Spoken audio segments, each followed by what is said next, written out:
হে hi viewers, কেমন আছো? আশা করি ভালো আছো। সব কিছু ভালোভাবে চলছে। তো আজকে যে বিষয়টা নিয়ে কথা বলবো, চলো শুরু করা যাক। কিছুদিন আগে যে বাংলাদেশ জামাই আদর করে রোহিঙ্গিয়াদের নিজের দেশে বসিয়েছিল, আজ জামাইরা শ্বশুরের গলা চেপে ধরেছে। তাই শ্বশুর এখন জামাইকে ফেরাতে চায় তার নিজ বাড়িতে, নিজ বাসস্থানে। কিন্তু রোহিঙ্গিয়ারা তাদের নিজ বাসস্থানে ফিরে যাবার জন্য একবারে তৈরি নয়। এমনকি রোহিঙ্গিয়াদের বেশ কিছু বড় নেতা বাংলাদেশের গভর্নমেন্টকে একরকম হুমকি দিয়েছে যে বাংলাদেশ গভর্নমেন্ট যদি তাদেরকে এখান থেকে জোর জবরদস্তি তুলে অন্য কোথাও পাঠাবার চেষ্টা করে তো পরিণাম খুব খারাপ হবে। বিদেশ থেকে যে বড় পরিমাণে হলিউড স্টারেরা বা বড় বড় দেশের যে আর্থিক সাহায্য এই রোহিঙ্গিয়াদের দেখভাল করবার জন্য বাংলাদেশ গভর্নমেন্টকে পাঠানো হতো কিছু এনজিও দ্বারা, সেগুলো এখন প্রায় সবই বন্ধের মুখে। এদিকে রোহিঙ্গিয়ারা বাংলাদেশের শরণার্থী হয়ে এসেও বাংলাদেশের প্রায় সব বড় বড় ক্রাইম এতে এখন ইনাদেরই হাত সবচাইতে আগে। তাতে মানব পাচার হোক, অস্ত্র পাচার হোক, ড্রাগস পাচার হোক, প্রায় সব রকম বিপজ্জনক ব্যবসায়ী এখন এই রোহিঙ্গিয়ারা। আর এটা আমি বলছি না, এটা বাংলাদেশের ন্যাশনাল নিউজ বলছে। আজকে বেশ কিছু বিষয় নিয়ে কথা বলবো। আর দেখো, এই রোহিঙ্গিয়াদের নিয়ে বাংলাদেশের গভর্নমেন্টের কপালে চিন্তার ভাঁজ বেশ লক্ষ্য করা যায়। এবার আজকে এই বিষয়গুলো নিয়ে কথা বলবো যে এই রোহিঙ্গিয়ারা কারা, এই রোহিঙ্গিয়াদের কেন মায়ানমার থেকে তাড়িয়ে দেওয়া হলো, এদের ইতিহাস কী, কেন সেখানে থাকা বৌদ্ধ এদেরকে মোটেও সহ্য করতে পারে না, সব বিষয়ের ওপর আজকে আমরা আলোচনা করব। তো রোহিঙ্গিয়া মুসলিম নিয়ে আলোচনা করবার আগে আমাদেরকে মায়ানমার দেশটার ওপর কিছু জ্ঞান অর্জন করতে হবে। মায়ানমার একটা সাউথ ইস্ট এশিয়া দেশ। মায়ানমারের রাজধানীর নাম হচ্ছে নেফাইডা। এখানকার সবচাইতে বড় বৃহত্তম শহর হচ্ছে ইয়াঙ্গুন। এখানকার সরকারি ভাষা হচ্ছে বার্মিশ। এখানকার স্টেট কাউন্সিলর আং সান সুকি। এই দেশটি প্রাচীন সংস্কৃত ভাষায় ব্রহ্মদেশ বলেও জানা যায়। এই দেশটি ব্রিটিশ এম্পায়ার থেকে স্বাধীন হয়েছিল 1948 সালে 4 জানুয়ারি। আর এই দেশের মুদ্রাকে বলা হয় কায়াত। এখানে ধর্ম হিসাবে ভাগ করলে 87.9% বুদ্ধিস্ট, 6.2% খ্রিস্টান, 4.3% ইসলাম। তাছাড়াও 1.6% হিন্দু আর বেশ কিছু ধর্মের মানুষ মায়ানমার দেশটিতে থাকে। মায়ানমার দেশটি তার বর্ডার শেয়ার করে India, Thailand, Laos, China, Bangladesh. এখানে মায়ানমারেতে যে মায়ানমারের গভর্নমেন্ট আছে তাতে চায়না গভর্নমেন্টের অনেক বেশি গুরুত্ব থাকে। মায়ানমার গভর্নমেন্টেতে বা মায়ানমার দেশেতে অনেক বড় হাত থাকে চায়না গভর্নমেন্টের। এখানে চায়না অনেকটা কন্ট্রোল করে সব কিছু। এবার চলো অন্য বিষয়গুলোর ওপর আসি। এইবার আসবো যে ইস্যুতে, সেটা হচ্ছে দেখো, মায়ানমার জুড়ে খুব কম সংখ্যাতে হলেও বেশ কিছু মুসলিম থাকে। কিন্তু বিশেষ করে এই যে জায়গাটা দেখছো, যেখানে আমি লাল দাগটা দিয়ে রেখেছি বা লাল যে এরিয়াটা আছে সেই জায়গাটার কথা বলছি, এটার নাম হচ্ছে রাখাইন। আর এখানে যে মুসলিমরা থাকে তাদেরকে আমরা বলি রোহিঙ্গা মুসলিম। সর্বপ্রথম আসি মায়ানমার সিটিজেন অ্যাক্ট 1982। আর এই অ্যাক্ট অনুযায়ী মায়ানমার গভর্নমেন্ট রাখাইনেতে থাকা রোহিঙ্গা মুসলিমদের মায়ানমার সরকার তাদের নিজেদের পপুলেশন মানে না, তাদের নিজেদের নাগরিক মানে না। তার মানে রোহিঙ্গিয়াদের মায়ানমার যখন নিজেদের দেশের নাগরিক মানা বন্ধ করে দিল, তারা তখন হয়ে গেল স্টেটলেস, তাদের কাছে কোনো দেশ নেই আর। এখন তারা কোনো দেশের নাগরিক না, সেই জন্য এদের কোনো প্রোটেকশন নেই। এদের হয়ে আওয়াজ তুলবার জন্য মায়ানমার গভর্নমেন্টেতে কেউ নেই। এদের ওপর কোনোভাবে কোনো রকম কোথাও অত্যাচার হলে তার জন্য কেউ নেই, না পুলিশ ব্যবস্থা না প্রশাসন ব্যবস্থা, কারণ তারা কোনো দেশের নাগরিকই না। আসলে এখানে গভর্নমেন্ট বা মায়ানমার সাধারণ মানুষ এটা বলে যে রাখাইনেতে থাকা এই রোহিঙ্গিয়া মুসলিম বাংলাদেশের বাঙালি মুসলিম নাগরিক, তারা মায়ানমারের নাগরিক না। এবার দেখো, রোহিঙ্গিয়া মুসলিমদের নিয়ে ভারতবর্ষের গভর্নমেন্ট, ভারতবর্ষের চিন্তার কারণ কি? তো দেখো, এই রোহিঙ্গিয়ারা প্রথমে বর্ডার ক্রস করে বাংলাদেশেতে আসে, তারপর সেখান থেকে বেশ কিছু দালালদের সাথে মিলে তারা ভারতবর্ষে ঢুকে পড়ে। আর ভারতবর্ষে থাকা বেশ কিছু দালালরা এদেরকে ভোটার কার্ড, এদেরকে রেশন কার্ড সব কিছু করে দেয়। আর সেটা আমরা ন্যাশনাল নিউজ চ্যানেলগুলোতে অনেকবার দেখেছি। এদের বেশ কিছু সংখ্যা দিল্লি, জম্মু, ওয়েস্ট বেঙ্গল বা আরও অনেক সব জায়গাতে আছে। এরা বাংলাদেশের কিছু দালালের হাত ধরে voter card, ration card, passport বানিয়ে বিদেশে পর্যন্ত চলে যাচ্ছে, যেমন মালয়েশিয়া, ইন্দোনেশিয়া, থাইল্যান্ড, এইরকম অনেক দেশেতে ছড়িয়ে পড়ছে, যেটা বাংলাদেশেরও গভর্নমেন্টের কপালে চিন্তার ভাঁজ ফেলেছে। তাছাড়া 7ই জুলাই 2013-তে যে বৌদ্ধ গয়া বিহারেতে যে বোম ব্লাস্ট হয়েছিল, যাতে একজন তিব্বতী ও বৌদ্ধ 3জন মায়ানমারের বৌদ্ধ ধর্মের লোক আহত হয়েছিল, আর এই অ্যাটাকটা করা হয়েছিল রোহিঙ্গা মুসলিমদের ওপর, যে অত্যাচার হচ্ছে এরকম বলে তার বদলা নেবার জন্য এইখানে এই অ্যাটাকটা করা হয়েছিল। তো ভাবতে পারছো কোথায় রাখাইন আর কোথায় বিহারের গয়া, সেই দেশে ঝামেলা, আমাদের দেশে অ্যাটাক। আর এই বিষয়গুলোর জন্যই সিকিউরিটি ইস্যু তৈরি করে ভারতবর্ষের জন্য, কারণ এখানে অনেক রকম প্রবলেম আগামী সময়ে আসতে পারে, ঠিক আছে। এইবার দেখো, একটা সময়তে রাখাইনেতে বেশ কিছু যে জিহাদি লোকেরা ছিল, তারা মায়ানমারের যে মিলিটারি আছে তার উপর একবার অ্যাটাক করে দেয়, আর সেই জন্য মায়ানমার সেনা রাখাইনে থাকা বেশ কিছু সন্দেহজনক এরিয়াতে বা বেশ কিছু নির্দোষ লোকের এরিয়াতেও অ্যাটাক করে দেয়। আর এই সময় একটা অনেক বড় পরিমাণে রোহিঙ্গা মুসলিম রাখাইন থেকে বাংলাদেশে বেরিয়ে পালিয়ে আসে। আর তারপর থেকেই সময়ের সাথে ধীরে ধীরে যখনই এরকম অশান্তি হয়, অনেক বড় পরিমাণে রোহিঙ্গা মুসলিম বাংলাদেশেতে চলে আসে। এখানে আরও বেশ কিছু বিষয়েতে ইন্ডিয়ার ওপরে প্রেশার বাড়ে। এরা যখন ইন্ডিয়াতে অনেক বড় পরিমাণে আসে, মানে এরা যখন বাংলাদেশ বর্ডার পার করে দালালের সাহায্যে এরা যখন ইন্ডিয়াতে ঢুকে পড়ে, এদেরকে ফুড সিকিউরিটি সব কিছু গভর্নমেন্টকে দিতে হয়। তারপরে মানা হয় যে এই রোহিঙ্গা মুসলিমদের সাথে বেশ কিছু টেররিস্টদের লিঙ্ক আছে, যারা এই রোহিঙ্গা মুসলিমদেরকে ব্যবহার করে ভারতের ওপরে অনেক বড় অ্যাটাক করতে পারে, যেমন আইএসআইএস।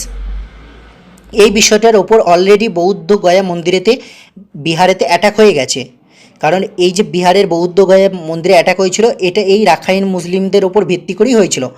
এর ভেতরে আরও একটা বিষয় দেখে নেব, মায়ানমার যে তুলনায় একটা অনেক বড় ট্রেড করে চায়নার সাথে, অত বড় ট্রেড কিন্তু ভারতবর্ষের সাথে মায়ানমারের নেই।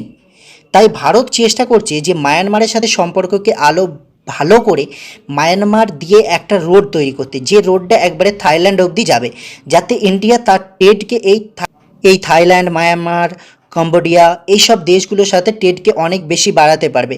আর তার জন্য এই রাখাইন মুসলিম ইস্যু, রোহিঙ্গা মুসলিম ইস্যুটা একটা কিনারা হওয়া অবশ্যই দরকার। আরেকটা বিষয় দেখো, এখানে অনেক দেশ রোহিঙ্গা মুসলিমদেরকে নিয়ে অনেক রকম লেকচার দিতে তো রাজি, কিন্তু কেউ এদের দায়িত্ব নিতে রাজি না।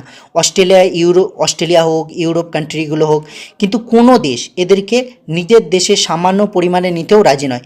একবার ইন্দোনেশিয়া থেকে বেশ কিছু রোহিঙ্গা অস্ট্রেলিয়াতে পৌঁছে গেছিলো, অস্ট্রেলিয়া তাদেরকে সঙ্গে সঙ্গে ফেরত পাঠিয়ে দেয়।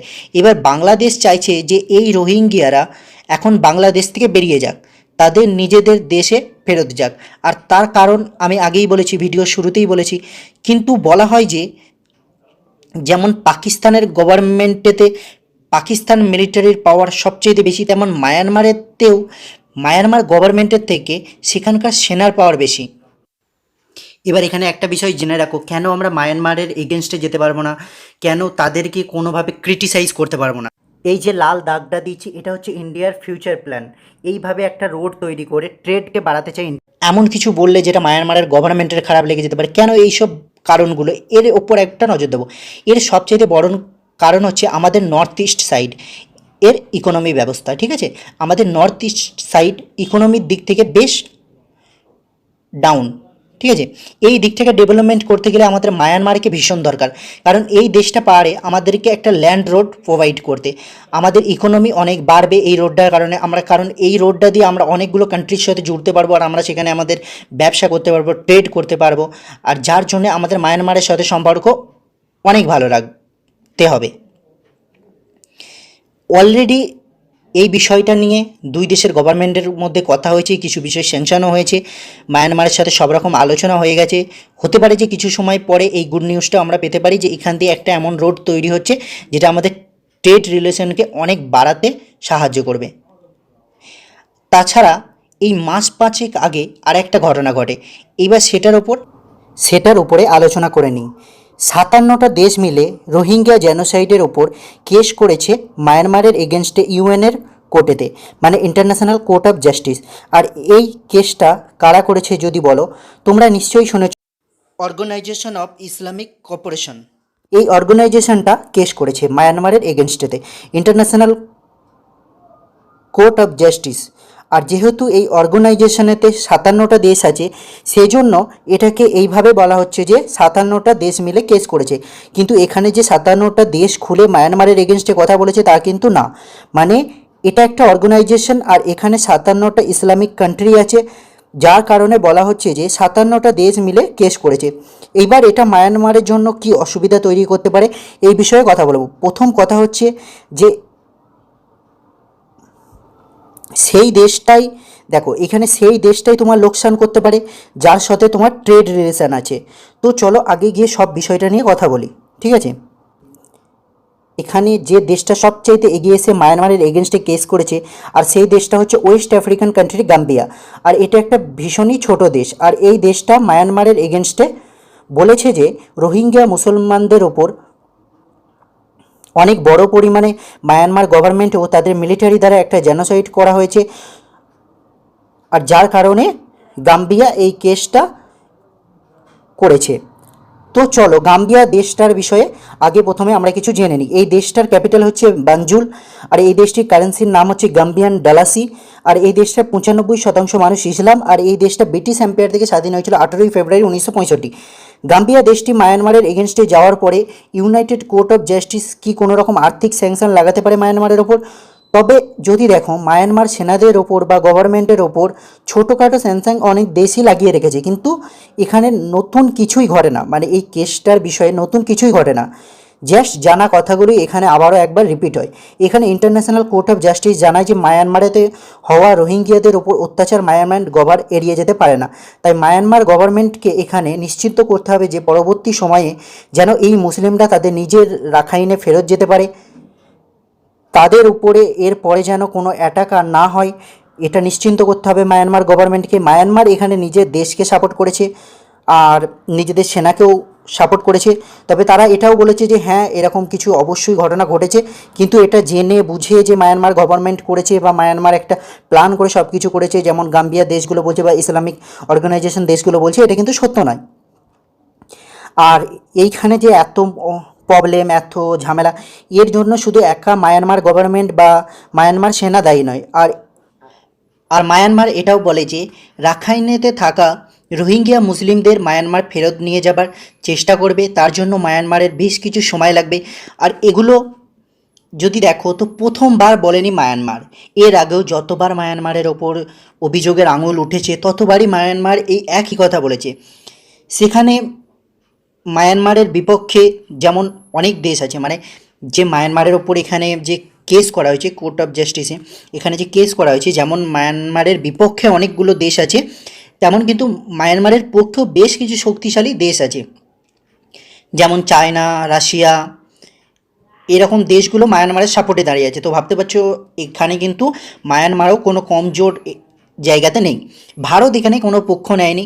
এর আগে বাংলাদেশ থেকেও একবার চেষ্টা করা হয়েছিল রোহিঙ্গা মুসলমানদের ফেরত পাঠাবার, কিন্তু তারা এখানে বেশ এমন কিছু দাবি বাংলাদেশের সামনে রেখে দেয় যে সেটা বাংলাদেশের পক্ষে মানা সম্ভব হয় না।